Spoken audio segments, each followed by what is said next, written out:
The dust-laden wind carried whispers of tragedy and hope as Isaiah O'Connor rode into the small frontier town of Redemption Creek, his shadow long and twisted in the dying sun of 1876. His eyes, hard as the Colt revolver at his hip, surveyed the weathered buildings with practiced indifference. The war between the states had taken his family, the harsh plains had claimed his ranch, and the years had stripped away any notion that life owed him a fair shake. At 30 years old, Isaiah had mastered the art of expecting nothing and revealing even less. Redemption Creek was like 100 other towns Isaiah had passed through desperate to survive, as the railroad companies decided their fate with the stroke of a pen in some distant eastern office. He'd intended to stay only long enough to replenish his supplies before continuing his aimless journey westward. But fate, it seemed, had different plans.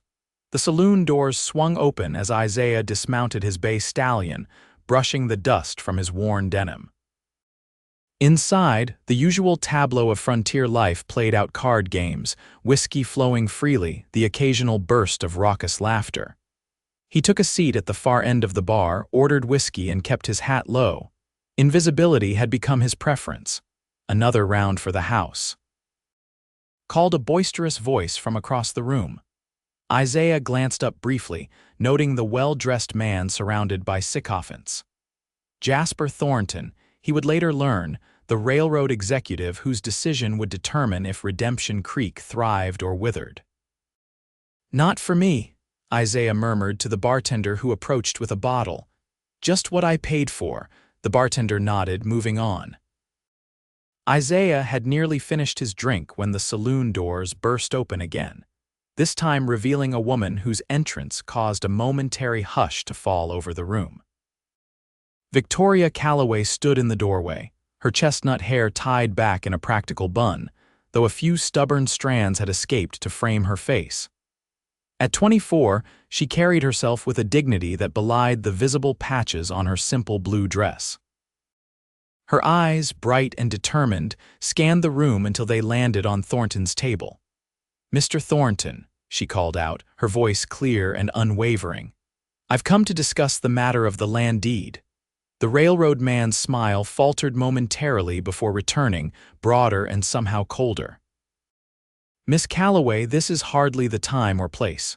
Perhaps tomorrow at my office." "You've said that for 3 days running," Victoria interrupted, her composure intact but urgency evident.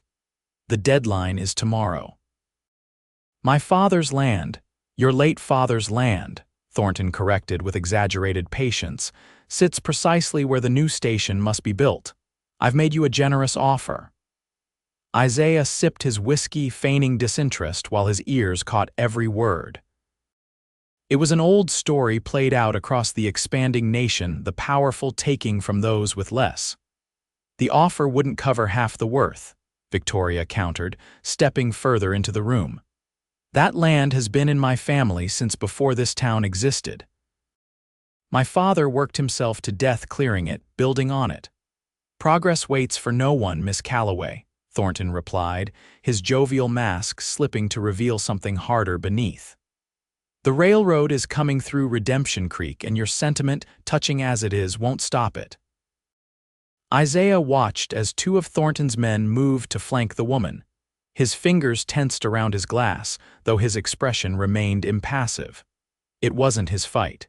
He'd learned the hard way that someone else's battle brought nothing but grief. "I suggest you go home and consider my offer more carefully," Thornton continued. "By tomorrow noon, I expect your signature. Otherwise, the county will simply claim the land for unpaid taxes and you'll get nothing." Victoria stood her ground, though Isaiah noted the slight tremor in her hands. "Those taxes were paid. I have the receipt. Curious how records get lost sometimes," Thornton cut in, raising his glass in a mock toast. The men around him chuckled. Isaiah had seen enough injustice to recognize it instantly. The weight of his revolver seemed suddenly present against his hip, a reminder of choices made and avoided. Still, he remained seated as Victoria turned to leave, her head high despite the humiliation. It was only as she reached the door that trouble truly erupted.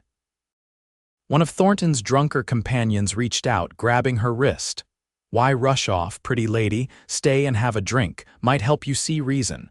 Victoria tried to pull away. "Unhand me, sir." Isaiah moved before his mind fully registered the decision. One moment he sat at the bar, the next he stood beside Victoria, his hand clamped around the drunk's wrist with enough pressure to make the man's fingers spring open. "The lady said no," Isaiah stated, his voice low and even, betraying none of the sudden fire in his veins. The drunk sputtered, looking to Thornton for support. "Who the hell are you?" Isaiah's eyes, cold as Montana winter, fixed on the man. "Someone passing through who doesn't much care for your manners." A tense silence fell over the saloon. Isaiah felt the familiar readiness settle into his muscles, the awareness of every possible threat in the room. He'd survived this long by recognizing when violence hung in the air like lightning before a storm. To his mild surprise, Thornton laughed. "Stand down, Jenkins." No need for unpleasantness. His eyes assessed Isaiah with newfound interest. "You're new in town, stranger. What brings you to our little corner of nowhere?" Isaiah released the drunk's wrist. "Just passing through, planning to be gone by morning." "A shame," Thornton replied, though his tone suggested otherwise. "We could use men of decisive action around here." Isaiah tipped his hat slightly. "I work alone." He turned to Victoria. "Madam, may I see you safely home?" The surprise in Victoria's eyes matched his own internal confusion at his offer. This wasn't like him getting involved, extending himself. "Thank you," she said after a moment, her voice softer than before. "I would appreciate that." Outside, the evening air had cooled. Isaiah walked silently beside Victoria, leading his horse by the reins. The town's main street was mostly deserted now, shopkeepers closing up for the night, a few patrons making their way between the saloon and the hotel. "Thank you for intervening," Victoria finally said, breaking the silence. "Though I fear you may have made an enemy of Mr. Thornton." Isaiah's mouth quirked in what might have been a smile on another man. "Wouldn't be the first." "I'm Victoria Calloway," she offered. "Isaiah O'Connor, you truly are just passing through." Isaiah nodded, his eyes scanning the street out of habit. "Always am." Victoria stopped walking, turning to face him fully. The moonlight caught the determination in her eyes. "Mr. O'Connor, I know this is forward of me, but I could use your help. I can pay not much, but something. Thornton means to steal my land, and I have until noon tomorrow to stop him." Isaiah studied her face, noting the stubborn set of her jaw, the intelligence in her eyes.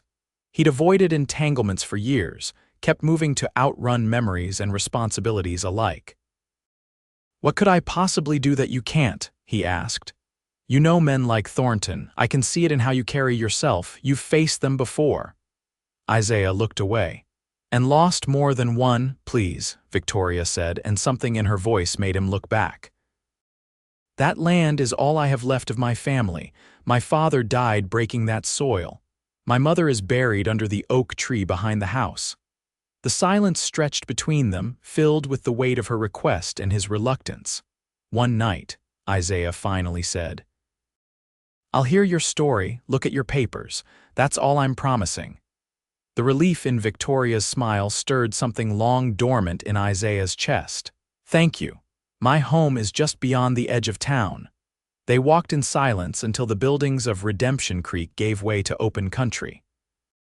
A small farmhouse appeared ahead, silhouetted against the darkening sky. A modest structure with a covered porch and a barn nearby, the kind of place Isaiah had once dreamed of calling his own before the war, before everything.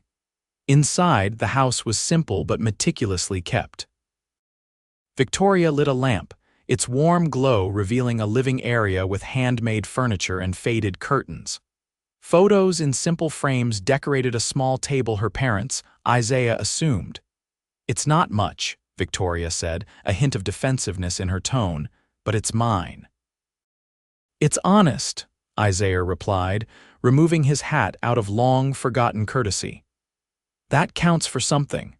Victoria busied herself making coffee while Isaiah examined the land deed and tax receipts she provided. His father had been a lawyer before the war, and though Isaiah had rejected that path, he'd absorbed enough knowledge to recognize the legitimacy of her claim. "Your paperwork is in order," he confirmed as she placed a steaming mug before him. "Thornton's claim about unpaid taxes is false." Victoria sighed, sitting across from him. "I suspected as much, but the county clerk is his cousin. I've been to the sheriff, the mayor. No one will stand against the railroad.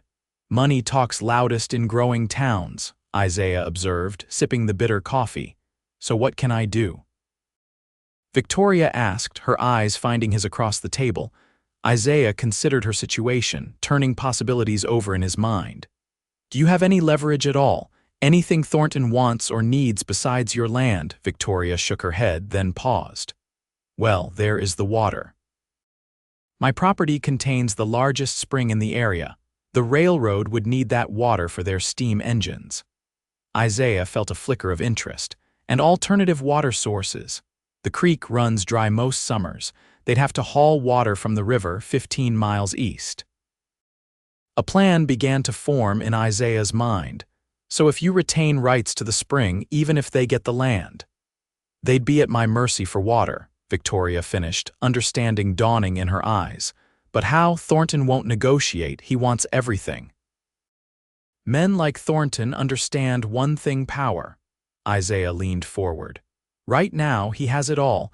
We need to change that equation." They talked long into the night, formulating a strategy that seemed increasingly less hopeless. Victoria proved surprisingly shrewd, her knowledge of local politics and personalities filling gaps in Isaiah's broader tactical understanding. When exhaustion finally overtook them, Victoria insisted Isaiah take her father's old room rather than the barn. Too tired to argue, he accepted, lying awake in a dead man's bed, wondering what had possessed him to involve himself in another person's fight. Dawn broke with Isaiah already awake and vigilant. He found Victoria in the kitchen, cooking breakfast as if this day were no different from any other. "Did you sleep at all?" he asked, noting the dark circles beneath her eyes. She offered a weary smile. "Some. Did you?" "Enough," he lied, accepting the plate she handed him. The eggs were perfectly cooked, the gesture of preparing food for him strangely affecting after years of solitary meals. They ate quickly, reviewing their plan one final time before heading to town. Victoria rode her own horse, a dappled mare that complemented Isaiah's bay. Side by side, they presented a united front that drew curious glances as they entered Redemption Creek. The town was busier than the previous evening, merchants opening shops, wagons delivering goods, children dashing between buildings on morning errands. They dismounted outside the county courthouse, a relatively grand building for such a modest town. "Remember," Isaiah murmured as they climbed the steps, "stand your ground, but let me handle Thornton directly." Victoria nodded, though her eyes betrayed her nervousness. "What if this doesn't work?" Isaiah's hand brushed hers briefly, an uncharacteristic gesture of reassurance. "Then we try something else." Inside, they found Thornton already holding court, surrounded by local officials and business owners. His eyebrows rose at their entrance, amusement playing across his features. "Miss Calloway," he called out, "I see you've brought your guardian. Have you come to sign the papers?" Victoria drew herself up, every inch her father's daughter. "I've come to negotiate terms, Mr. Thornton." The railroad man's smile dimmed slightly. "I believe we've already discussed terms. My offer stands until noon." Isaiah stepped forward. "Miss Calloway is prepared to sell the land you need for the station, but she'll retain ownership of the spring and a 5-acre parcel surrounding it." A ripple of whispers passed through the assembled men. Thornton's smile disappeared entirely. "Preposterous. The deal is for the entire property." Isaiah met his gaze evenly. The deal was unfair and possibly illegal, given that her taxes were paid in full despite your claims otherwise. Thornton's face darkened. "Watch your accusations, stranger, not accusations," Isaiah replied, pulling a folded paper from his pocket. "Facts." This is a copy of the receipt for those taxes, stamped and signed by the previous clerk. Miss Calloway will retain the original. The current clerk, a nervous man with Thornton's chin, shifted uncomfortably. Additionally, Isaiah continued, we've taken the liberty of sending copies of all documentation, along with a detailed account of recent events, to the territorial governor and the Chicago Tribune. This was a bluff, but calculated Thornton wouldn't risk his reputation with his superiors or public scrutiny of his methods. The railroad needs that spring, Thornton stated flatly. And Miss Calloway is prepared to negotiate a fair water rights agreement, Isaiah countered, once the matter of the land is settled properly. Thornton stared at them, calculation evident in his eyes. Finally, he barked a laugh that contained no humor. You've got spine, I'll give you that. Both of you? He turned to one of his associates. Draw up new papers. The station land for triple my original offer, with the spring parcel remaining in Miss Calloway's possession. Isaiah felt Victoria tense beside him. Triple the original and legal documentation of water rights to be negotiated separately, she countered, her voice steady. For a moment, Thornton looked as if he might explode. Then, surprisingly, a genuine smile crossed his face. You drive a hard bargain, Miss Calloway. Done. The paperwork took several hours, during which Isaiah remained vigilant, scrutinizing every clause and provision. By early afternoon, the deal was complete. Victoria would have enough money to secure her future, while retaining control of the vital spring, a source of ongoing income as the railroad expanded operations. As they left the courthouse, Victoria's eyes shone with unshed tears of relief and triumph. We did it, she whispered. I can hardly believe it. You did it, Isaiah corrected. You stood your ground. Victoria impulsively caught his hand. I couldn't have done it without you, Mr. O'Connor. Isaiah. The sound of his name on her lips created a strange warmth in his chest. He gently withdrew his hand. You would have found a way. They walked toward their horses, the afternoon sun casting long shadows across the dusty street. Will you stay? Victoria asked suddenly. Just for tonight. I'd like to thank you properly with a decent meal at least. Isaiah hesitated. His instinct, honed by years of solitude, urged him to decline, to mount up and ride away before attachment formed. Yet something about Victoria Calloway made the thought of immediate departure unexpectedly painful. One more night, he conceded. I'll help you secure the property before I go. Victoria's smile was like sunrise after a storm. Thank you. They rode back to her farm in companionable silence, the weight of the morning's confrontation gradually lifting. As they approached the house, Isaiah noticed details he'd missed in the previous evening's darkness: the carefully tended garden, the repaired fence posts, the new shingles on part of the roof. All evidence of Victoria's determination to preserve her heritage against mounting odds. That evening, Victoria prepared a meal that surpassed anything Isaiah had eaten in years. Fresh bread, garden vegetables, and a chicken that must have been destined for many more egg-laying days before being sacrificed in his honor. This is too much, he said as she placed the laden plates on the table. Victoria's cheeks colored slightly. It's the least I can do. Because of you, I still have my home. You would have found another way, Isaiah repeated his earlier assertion, though with less conviction. They ate by lamplight, the conversation flowing more easily than either expected. Victoria spoke of her childhood on the farm, her father's dreams for the future, her mother's quiet strength. Isaiah found himself sharing fragments of his own past: his family in Virginia, the war that divided them, his aimless wandering since. Where will you go from here? Victoria asked as they finished the apple pie she'd somehow produced for dessert.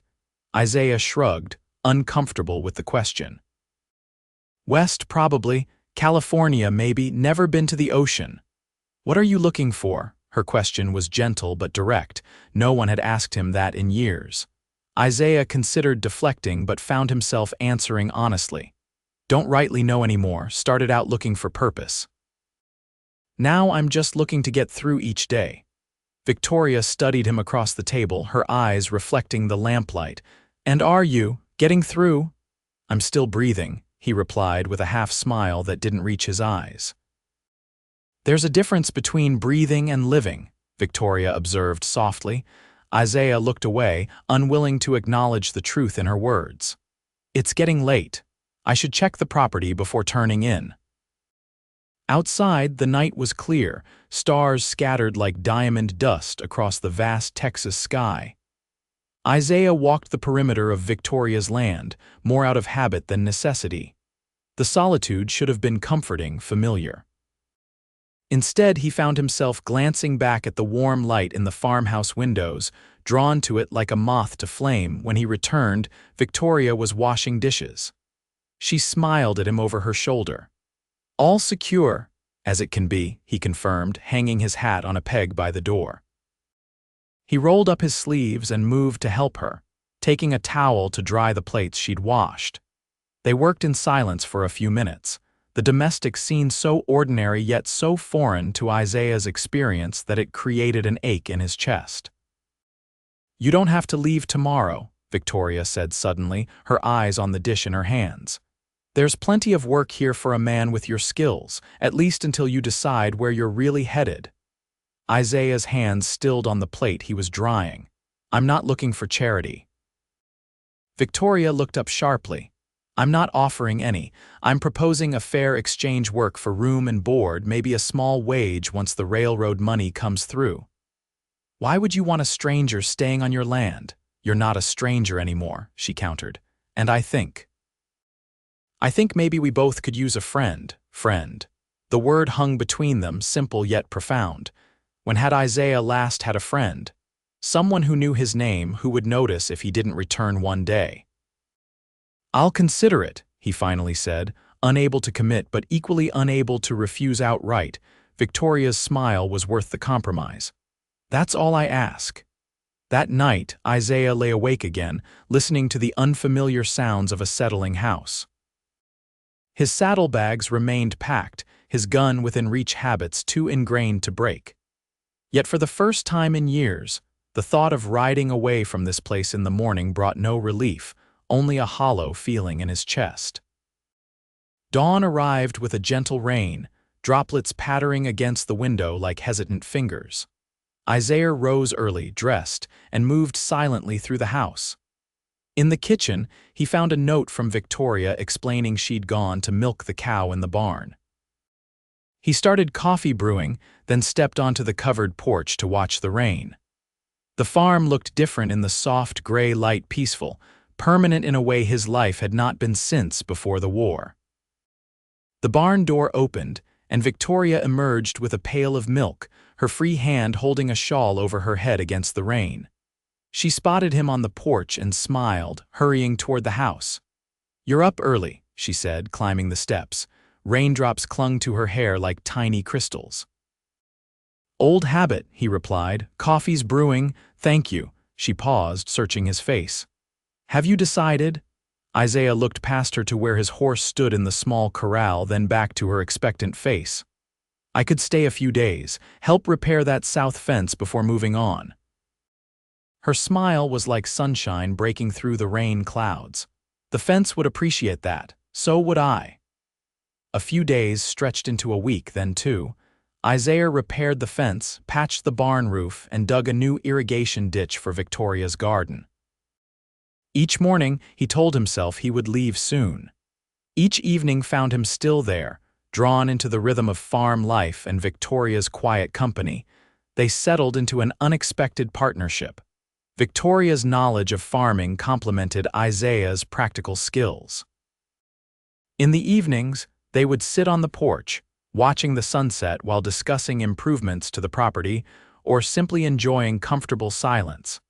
Isaiah found himself changing in small ways.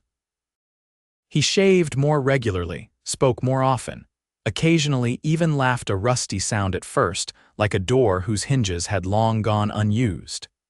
Victoria noted these changes with quiet satisfaction, but never remarked upon them directly. The first time Thornton's men came to negotiate water rights, a month after the land sale, Isaiah stood silently at Victoria's side as she drove a bargain that ensured her financial security for years to come. When the men departed, she turned to him with triumphant eyes. "We did well," she said, automatically including him in her victory. "You did," Isaiah corrected, though he couldn't suppress a small smile of pride. That evening, as they ate supper, Victoria broached the subject they had both been avoiding. "When will you leave?" Isaiah set down his fork, considering. The truth was, he no longer thought about leaving daily as he once had. The farm had become, not home exactly, but something close to it. "Soon, I suppose," he answered, the words hollow. "Once the harvest is in," Victoria nodded, her eyes on her plate. "That makes sense. The extra hands will help." The harvest came and went. Isaiah remained. Winter settled over the farm, bringing quiet days and long evenings by the fireplace.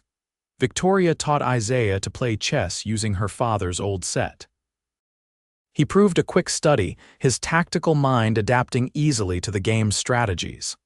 "Checkmate," he announced one evening, moving his knight into position. Victoria laughed, shaking her head. "You're getting too good. Soon I'll have no chance at all." Isaiah leaned back in his chair, studying her across the board. The firelight cast a warm glow on her features, softening them. In the months since their first meeting, the strain had faded from her face, replaced by a quiet confidence. She had flourished, her natural resilience given room to grow now that the immediate threat to her home had passed. "You'll always have a chance," he said quietly. "You don't give up easily."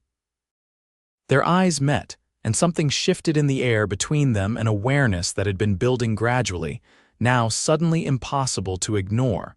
Victoria broke the gaze first, rising to add another log to the fire. "Will you tell me about your family?" she asked, her back to him. "You never speak of them." Isaiah tensed. This was dangerous territory, memories he kept locked away.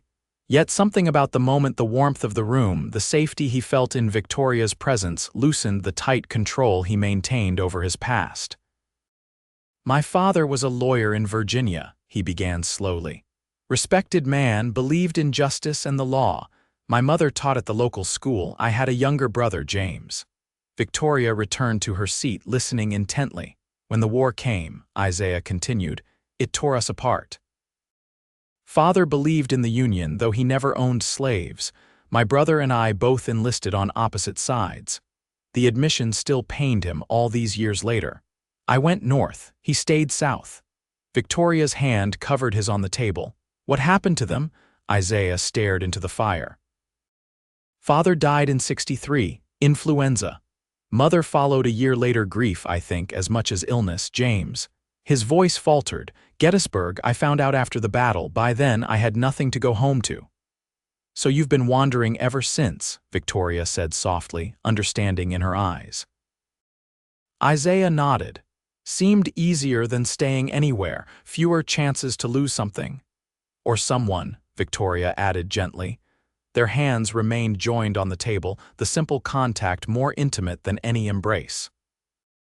Isaiah felt exposed, vulnerable in a way he hadn't allowed himself to be in years. Yet strangely, the feeling brought relief rather than fear. "Thank you for telling me," Victoria said after a long moment. Isaiah met her gaze. "Thank you for asking." Something fundamental had changed between them that night. The careful distance Isaiah had maintained began to dissolve, replaced by a growing closeness neither had anticipated. Spring arrived, bringing new life to the land. The railroad construction had progressed, with tracks now visible from the farmhouse. The town of Redemption Creek was growing rapidly, new buildings appearing almost weekly. Isaiah and Victoria rode into town together one Saturday in April, needing supplies and carrying eggs and butter to trade. The main street was bustling, filled with workers, new settlers, and the promise of prosperity. As they secured their horses outside the general store, a familiar voice called out. "Miss Calloway and Mr. O'Connor still in town, I see." Thornton approached, looking more prosperous than ever. His initial resentment had faded once he recognized the business opportunity Victoria's water rights presented. Now he affected a cordial, if slightly condescending, friendliness. "Mr. Thornton," Victoria acknowledged with a polite nod. "The station looks nearly complete. Indeed it is. First train arrives in 3 weeks." He glanced between them, a knowing smile playing at his lips. "I must say your arrangement seems to have worked out well for you both." Isaiah felt Victoria stiffen beside him. "Miss Calloway has been kind enough to employ me," he said, his voice neutral but carrying a warning. Thornton raised his hands in mock surrender. "No offense intended.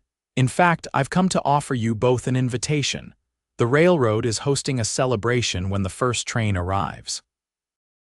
As a key water rights holder, Miss Calloway's presence would be appreciated, and her employee, of course." Victoria's smile was diplomatic. "We would be honored, Mr. Thornton. Thank you for thinking of us." After Thornton departed, Isaiah and Victoria completed their shopping in thoughtful silence. It was only as they rode home, the afternoon sun warm on their backs, that Victoria spoke what was clearly on her mind. "People talk, don't they, about us living at the farm together?" Isaiah kept his eyes on the road. "People always talk. Does it bother you?" Victoria considered this. "Not for my sake, but for yours. I know you value your privacy, your freedom." Isaiah glanced at her, struck by her concern for his comfort rather than her reputation. "I'm still free," he said quietly. "More so than I've been in years." Her eyes widened slightly, understanding the significance of his words. "Then you're not thinking of leaving anymore?" The question hung between them, weighted with unspoken implications.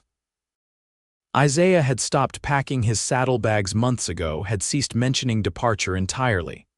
The farm had become his home, Victoria his. What? Employer, friend? Something more complex and precious than either label could capture. "No," he finally answered. "Not unless you want me to go." Victoria's smile was radiant. "I don't. I want you to stay, Isaiah, for as long as you wish." The words settled around them like a blessing, an acknowledgement of what had been gradually building between them. The day of the railroad celebration arrived with perfect weather, clear skies, and a gentle breeze carrying the scent of spring blossoms. Victoria wore her best dress, a blue calico saved for special occasions. Isaiah had purchased a new shirt for the event and had even visited the barber in town. "You look very handsome," Victoria observed as they prepared to leave, her cheeks coloring slightly at her own boldness. Isaiah cleared his throat, unused to compliments. "And you look beautiful," he replied, the sincerity in his voice making the simple words profound. The entire town had turned out for the celebration. Bunting decorated the new station, and a brass band played patriotic tunes as they awaited the train's arrival. Children ran excitedly through the crowd, their energy infectious. Isaiah and Victoria stood somewhat apart from the main throng, more comfortable on the periphery. They had become known in town as a pair, the quietly competent farmer and the taciturn man who worked her land. If people speculated about the nature of their relationship, they did so discreetly. "It's remarkable how much has changed in a year," Victoria commented, surveying the transformed town. Isaiah nodded, thinking not of the town but of himself, how different he was from the hard-eyed drifter who had ridden into Redemption Creek intent on passing through. A distant whistle announced the train's approach. The crowd surged forward, eager for their first glimpse of the iron horse that would connect their small community to the wider world. The locomotive appeared around the bend, belching smoke and steam, its power and speed awe-inspiring even to those who had seen trains before. It roared into the station, brakes screeching as it slowed to a stop. Cheers erupted. The mayor gave a speech, followed by Thornton, who praised the community's vision and cooperation, conveniently forgetting his own strong-arm tactics. Victoria and Isaiah exchanged knowing glances as they applauded politely. Later, as the celebration continued with dancing and refreshments, Isaiah and Victoria found themselves somewhat uncomfortably included in the socializing. Thornton made a point of introducing them to railroad officials. presenting Victoria as an astute businesswoman with whom the company had a productive relationship. "You handled that well," Isaiah murmured as they finally extricated themselves from a particularly tedious conversation with a railroad investor. Victoria smiled. "I learned from watching you. You have a way of saying almost nothing while seeming perfectly civil." "Years of practice," he replied with a rare grin. As evening approached, a fiddler struck up a lively tune and couples began to dance in the cleared area beside the station. Victoria watched the dancers with wistful eyes. "My father used to play the fiddle. Not well, but enthusiastically. Mother and I would dance while he played." Isaiah hesitated, then held out his hand. "Would you like to dance now?" Surprise and pleasure flashed across Victoria's face.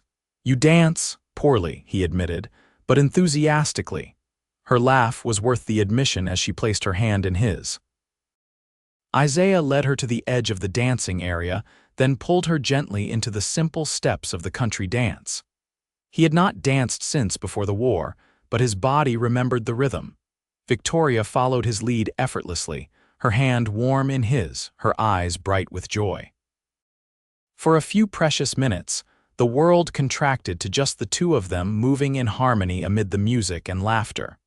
When the dance ended, Isaiah found himself reluctant to release her hand. Their eyes met, and in that moment, something unspoken passed between them, an acknowledgement of feelings that had grown quietly but persistently over the months. The spell was broken by a commotion near the train. Raised voices and the sound of breaking glass drew their attention. A group of railroad workers, celebrating too enthusiastically with whiskey, had gotten into an altercation with some local men. "Perhaps we should head home," Victoria suggested, eyeing the disturbance warily. Isaiah nodded, placing a protective hand at the small of her back as they moved away from the potential trouble. They had nearly reached their horses when a stray bottle sailed through the air, shattering near their feet. Isaiah instinctively pulled Victoria closer, shielding her as glass fragments scattered around them. The gesture brought her against his chest, her face tilted up to his in startled proximity. For a suspended moment, they remained thus, the chaos of the celebration fading into insignificance. Then slowly, deliberately, Isaiah lowered his head and kissed her. Victoria's lips were soft beneath his, yielding and then responding with a warmth that sent a current through his entire body. Her hand came up to rest against his cheek, the gentle touch anchoring him in a moment he had not dared to imagine. When they parted, Isaiah searched her face, half expecting to find shock or regret. Instead, Victoria's eyes shone with the same emotion that had compelled him to action. "Victoria," he began, uncertain what to say but knowing something must be said. "Take me home, Isaiah," she said softly. "Please." The ride back to the farm was charged with unspoken feelings, the air between them vibrant with possibility and expectation. They rode side by side, occasionally exchanging glances that conveyed more than words could express. At the farm, they tended to their horses in companionable silence. Only when they stood on the porch, the night sky ablaze with stars above them, did Isaiah find his voice again. "Victoria, I need to say something." She turned to him, her face illuminated by the soft glow from the house windows. "Yes," Isaiah took a deep breath. "I came to this town expecting nothing, planning to leave immediately. I've spent years believing the world owed me nothing and I owed it less." Victoria listened intently, her eyes never leaving his face. "But you changed that," Isaiah continued. "You showed me there were still things worth fighting for, people worth staying for."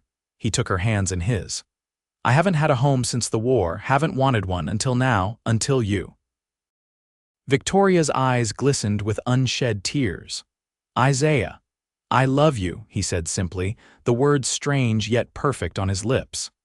"I don't have much to offer besides myself and my labor, but if that's enough, it's everything," Victoria interrupted, her voice trembling with emotion.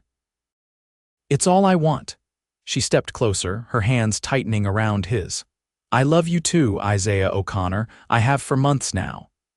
Isaiah felt a weight lift from his heart, years of isolation and guarded solitude giving way to the pure joy of connection. He drew her into his arms, marveling at how perfectly she fit against him. "Victoria Calloway," he murmured against her hair. "You've given me back a life I thought was lost." She pulled back slightly, looking up at him with tear-brightened eyes and a smile that outshone the stars. "And you've given me something I never expected to find." Her hand rested over his heart, warm and sure. "A partner. A future." "A future," Isaiah repeated, the concept suddenly vivid and attainable where it had once seemed like a luxury for other men. Victoria's expression grew solemn, though her eyes remained full of love. "I owe you so much, Isaiah. My land, my home," he shook his head, stopping her words with a gentle finger to her lips. "You don't owe me anything." Victoria caught his hand, pressing a kiss to his palm in a gesture so tender it nearly undid him. "I owe you my heart," she whispered, "and I give it freely." The simple declaration struck Isaiah with unexpected force. For a man who had spent years believing the world owed him nothing, who had spoken to others with the same detached indifference, Victoria's words were a revelation, a gift beyond measure. "Then I'll treasure it," he promised, his voice rough with emotion, "and give you mine in return." Their lips met again under the vast Texas sky, sealing a promise neither had expected to make when fate had brought them together. 1 year later, Isaiah stood on the porch of the farmhouse, their home now in every sense. Victoria worked in the garden, her movements graceful despite her advancing pregnancy. The railroad had brought prosperity to Redemption Creek, and their water rights agreement had provided enough financial security to expand the farm. Isaiah had finally found what he'd been searching for without knowing it, not just a place to belong, but someone to belong to. Victoria had given him purpose, joy, and a future that grew more promising with each passing day. As if sensing his gaze, Victoria looked up and smiled, that same radiant smile that had first cracked the armor around his heart. She set down her basket and walked toward him, one hand resting protectively over their unborn child. "What are you thinking about?" she asked as she joined him on the porch. Isaiah wrapped his arm around her shoulders, drawing her close. "How lucky I am that I decided to stay in Redemption Creek that day, that I found you." Victoria leaned into him, her head resting against his shoulder. "I think perhaps we found each other. Two people who weren't looking but needed finding all the same." Isaiah pressed a kiss to her temple, marveling at the journey that had brought them here. From a drifter who spoke like the world, owed him nothing, to a man who had found everything worth having in the arms of a woman brave enough to claim his heart. "I love you, Victoria O'Connor," he murmured, still savoring the newness of her married name. She smiled up at him, her eyes reflecting the same contentment he felt. "And I love you, Isaiah, always." As the sun set over their land, painting the sky in hues of gold and crimson, Isaiah held his wife close, grateful for second chances and unexpected blessings.